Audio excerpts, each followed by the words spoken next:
Hello guys, welcome to my channel SV vlogs. నేను మీ సాయి కిరణ్ మద్దాల. ఇప్పటివరకు నా ఛానల్ సబ్స్క్రైబ్ చేసుకున్న ప్రతి ఒక్కరికి కూడా పేరు ధన్యవాదాలు తెలుపుకుంటున్నాను. అండ్ టాపిక్లోకి వెళ్ళిపోదాం.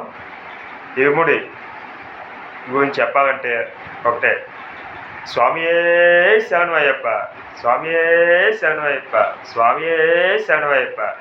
సినిమా అయితే చాలా బాగుందండి, చాలా బాగుంది. చాలా సంవత్సరాల తర్వాత రవితేజ గారు ది బెస్ట్ సబ్జెక్ట్తో వచ్చారు. అంటే స్టోరీ కానీ పాతదేం కాదు, కొత్త స్టోరీ ఏం కాదు, పాతదే. కాకపోతే ఏంటంటే ఇలాంటి స్టోరీస్ చాలా సినిమాలు ఇంతకుముందు చూసాం. బట్ ఏంటంటే కథనం చాలా కొత్తగా అనిపించింది. అండ్ రవితేజ గారు కూడా చాలా బాగా గట్టిగా, అంటే కామెడీ ఇలా కాకుండా మంచి పర్ఫార్మెన్స్ చేసే స్కోప్ దొరికింది. మెయిన్ అయ్యప్ప మాలు అయితే సూపర్. పాటలు అయితే మల్లెపూల పలికి కానీ అయ్యప్ప సాంగ్స్ అన్నీ కూడా ఎక్స్ట్రాడినరీగా ఉన్నాయి.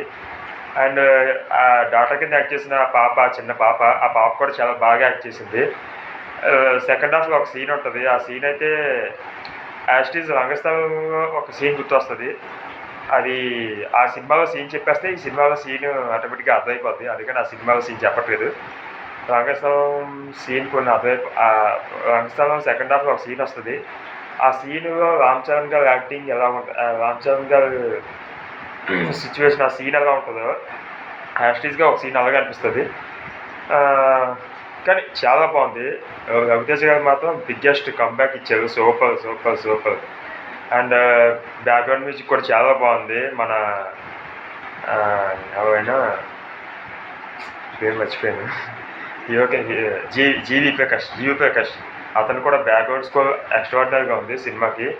అండ్ క్లైమాక్స్ కూడా సినిమా ఫస్ట్ హాఫ్ అయితే కొంచెం మాసీగా, కొంచెం ఫ్యామిలీ ఓరియంటెడ్గా అలా అయిపోద్ది. సెకండ్ హాఫ్ అయ్యప్ప స్వామి మాలు అండ్ సెంటిమెంట్, అసలైన కథ అంతా సెకండ్ హాఫ్లో ఉంటుంది. ట్విస్టులు బాగున్నాయి. ఓవరాల్గా సినిమా చాలా బాగుంది. జనరల్ మూవీ రేటింగ్ ప్రకారం నా రేటింగ్ అయితే 4.5/5. చాలా బాగుంది. రవితేజ గారు biggest comeback movie. Thank you so much.